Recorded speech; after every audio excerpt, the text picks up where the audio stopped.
Hello and good morning to all of you students. आज की हमारी ये वीडियो बेस्ड है subject investment analysis and portfolio management के एमसीक्यूज पर पार्ट सी। और ये इस सब्जेक्ट यानी investment analysis and portfolio management के एमसीक्यूज का फाइनल पार्ट होगा। हम उम्मीद करते हैं कि इस सब्जेक्ट पर बेस्ड हुए हमारे पार्ट ए और पार्ट बी आपको पसंद आए होंगे और इन क्वेश्चंस से, इन वीडियोस से आपको अपने इस सब्जेक्ट की एग्जाम की प्रिपरेशन में बहुत हेल्प मिलेगी। इसी क्रम में आज हम फिर से शुरू कर रहे हैं subject investment analysis and portfolio management के MCQ based question part C पर। Students, question number 1, what is the full form of ROI?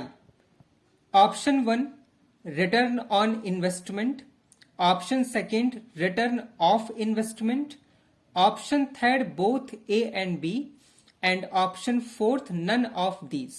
तो स्टूडेंट्स, इसका करेक्ट आंसर है रिटर्न ऑन इन्वेस्टमेंट, यानी option A is the correct answer. ROI की full form होती है return on investment. Next question students, ROI यानी return on investment is best determined by number 1 net profit, number 2 capital employed, number 3 net profit and capital employed और 4th none। तो इसका students correct answer है कि ROI यानी return on investment is best determined by both net profit and capital employed. यानी अगर आपसे exam में ये पूछा जाए कि ROI यानी रिटर्न ऑन इन्वेस्टमेंट को किससे मेजर करते हैं, तो उसका आंसर होगा कि net profit and capital employed. Okay, next question students, if ROI यानी return on investment is higher than cost of डेप्ट, then number 1 EPS increases, number 2 financial risk increases, number 3 both and number 4 none। तो इस question का correct answer है students both. यानी जब ROI यानी return on investment ज्यादा होगा यानी हायर होगा कॉस्ट ऑफ डेप्ट से, तब EPS भी बढ़ेगा और फाइनेंशियल रिस्क भी बढ़ेगा। तो इस क्वेश्चन का करेक्ट आंसर है both. Next question, what is the full form of EPS? तो स्टूडेंट्स, इसकी करेक्ट फुल फॉर्म होती है, the full form of EPS is earning per share. Okay, next question students, group of security is known as option 1 investment, option 2 portfolio, option 3 stock and option 4 and last none of these. तो इसका correct answer है option B portfolio. यानी जो group of securities होती हैं उनको students बोलते हैं portfolio.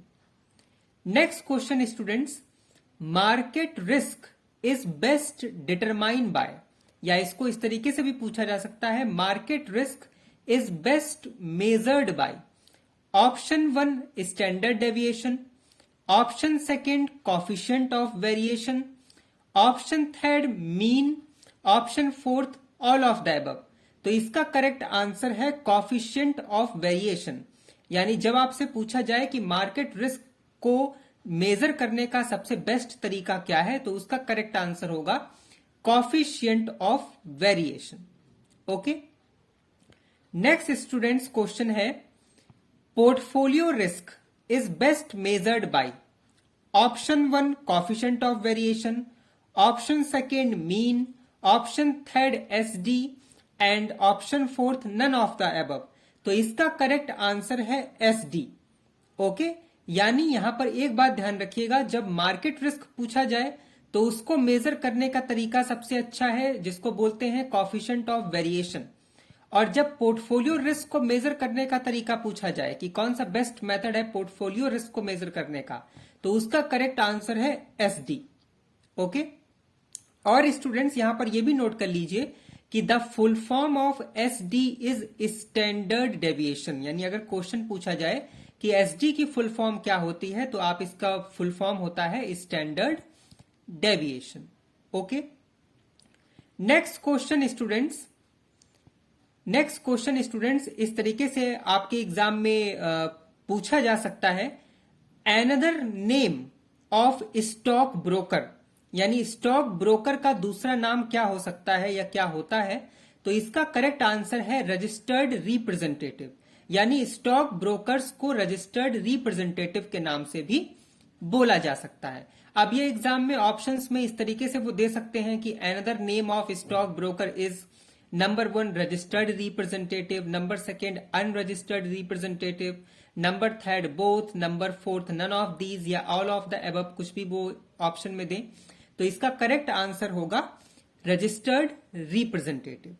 Okay, next question students, commercial paper are number 1 secured promissory note, number 2 unsecured promissory note, number 3 both, number 4 none of these. तो इसका करेक्ट आंसर है the commercial paper are secured promissory loan. यानी जब ऐसे question आए कि commercial paper क्या होता है, तो उसके करेक्ट ऑप्शन में आप लिखेंगे या मार्क करेंगे या फिल करेंगे सिक्योर्ड प्रोमिसरी नोट को। Okay students, next question students note करिए, arbitrage pricing theory is a model. तो इसका करेक्ट आंसर है arbitrage pricing theory is a asset pricing model. अब ये इस तरीके से ऑप्शन दे सकते हैं कि arbitrage pricing theory is a liability price model, asset price model, both model या नन। तो आप ये लिखेंगे arbitrage pricing theory is asset price model. Okay, next question students note करिए, who introduce the mean variance analysis in portfolio theory, यानी किसने portfolio theory में mean variance analysis को इंट्रोड्यूस किया, या किसने इसको इंट्रोड्यूस किया या कौन इसको लाया। तो इसका करेक्ट आंसर है हैरी मार्कोविट्ज। मार्कोविट्ज की स्टूडेंट स्पेलिंग है MARKOWITZ। तो जब आपसे पूछा जाए कि किसने पोर्टफोलियो थ्योरी में मीन वेरिएंस एनालिसिस को इंट्रोड्यूस किया या कौन लाया, तो उसका करेक्ट आंसर है Harry Markowitz. Okay students, next question note करिए students, in which of the following is current liability, यानी जो ये 4 ऑप्शंस अभी हम बोल रहे हैं, इनमें से कौन सा करंट लायबिलिटी कहलाएगा। Option 1 debenture, option 2 long term, option 3 bank overdraft, after option 4 जो लास्ट ऑप्शन है नन। तो इसका करेक्ट आंसर होगा कि इनमें जो करंट लायबिलिटी है वो है बैंक ओवरड्राफ्ट, जिसको शॉर्ट में BO भी बोलते हैं। नेक्स्ट क्वेश्चन स्टूडेंट्स नोट करिए, proprietary ratio is calculated by, यानी प्रोप्राइटरी रेशियो को कैलकुलेट करने का कौन सा मेथड होता है। तो इसका करेक्ट आंसर है proprietary ratio is calculated by, formula note करिए students, proprietary ratio is calculated by proprietor fund upon total tangible asset, यानी ये फार्मूला है। अब ये एग्जाम में इस तरीके से आ सकता है कि आपसे ये पूछा जाएगा कि प्रोप्राइटरी रेशियो का कैलकुलेट करने का फार्मूला कौन सा है। कोई भी 4 आपको फार्मूले ऑप्शन में दिए होंगे, तो आप ये देख लेना अच्छे से कि प्रोप्राइटरी रेशियो को कैलकुलेट करने का जो ऑप्शन करेक्ट होगा वो होगा proprietor fund upon total tangible asset. अब यहां पर ये भी समझ लीजिए कि टेंजिबल एसेट क्या होती हैं स्टूडेंट्स। टेंजिबल एसेट वो एसेट होती हैं जिनको हम देख सकते हैं, जिनको हम टच कर सकते हैं, और इनटेंजिबल एसेट्स वो होंगी जो हमको दिखती नहीं है, जैसे गुडविल। तो अगर हो सकता है एग्जाम्पल में आपसे एग्जाम में ये भी पूछा जाए कि the examples of intangible assets are number 1 goodwill, number 2 copyright, number 3 patent, number 4 all of the above.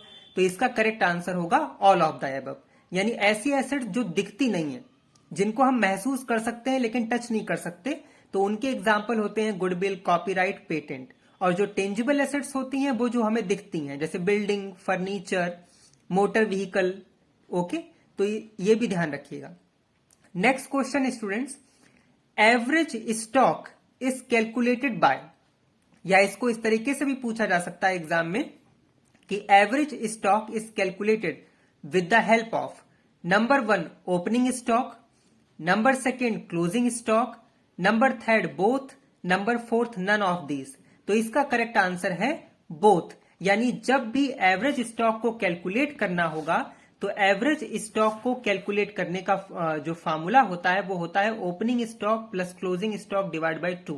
तो यानी जब आपसे एग्जाम में ये पूछा जाए कि एवरेज स्टॉक को कैलकुलेट करने के लिए कौन सा स्टॉक की जरूरत होगी, तो उसके लिए ओपनिंग और क्लोजिंग दोनों तरीके के स्टॉक की जरूरत पड़ती है या होती है। नेक्स्ट क्वेश्चन स्टूडेंट्स नोट करिए, the last step in fundamental analysis is option 1 company analysis, option 2 technical analysis, option 3 individual analysis, option 4 all of the above. तो इसका करेक्ट आंसर है कंपनी एनालिसिस, यानी जब भी फंडामेंटल एनालिसिस किया जाता है तो उसका जो आखिरी यानी लास्ट स्टेप होता है वो होता है कंपनी एनालिसिस। तो इसका करेक्ट ऑप्शन या आंसर है ए, कंपनी एनालिसिस। ओके, और अब लास्ट क्वेश्चन स्टूडेंट्स नोट करिए, company specific risk is also known as, यानी कंपनी स्पेसिफिक रिस्क को और किस नाम से जाना जाता है, तो उसका करेक्ट आंसर होता है नॉन डाइवर्सिफिएबल रिस्क।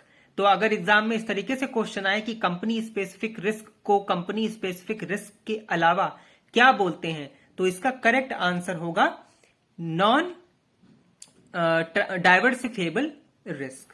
और एक और क्वेश्चन नोट कर लीजिए students, treasury bills are operated in the number 1 primary market, number 2 secondary market, number 3 government market, number 4 all of the above या नन ऑफ दीज, जैसा भी ऑप्शन हो आपके एग्जाम में। तो इसका करेक्ट आंसर है नंबर 1 यानी ए, मनी मार्केट, यानी ट्रेजरी बिल जो होते हैं वो ऑपरेट होते हैं मनी मार्केट में। स्टूडेंट्स, हम उम्मीद करते हैं कि आपको subject investment analysis and portfolio management के इन तीनों पार्ट्स की वीडियोस से, यानी पार्ट ए, बी और सी की वीडियोस से आपको अपने एग्जाम में बहुत हेल्प मिलेगी। हम यही उम्मीद करते हैं कि आप इन तीनों वीडियोस को जो इस सब्जेक्ट से रिलेटेड हैं, यानी पार्ट ए, बी एंड सी, उसको बहुत ध्यान से सुनिए। इनमें बताए गए क्वेश्चंस को जो भी हमने बताए हैं उनको नोट करिए, प्रैक्टिस करिए, हमारे चैनल को सब्सक्राइब करिए और इसको ज्यादा से ज्यादा शेयर करके हमको मोटिवेशन देते रहिए, ताकि हम ऐसे ही अपनी नॉलेज को आप तक पहुंचाते रहें और आपकी यूं ही हेल्प करते रहें। Till then, stay tuned with us, have a nice day, thank you so much, good luck for all your future works and exam, have a nice day, bye bye.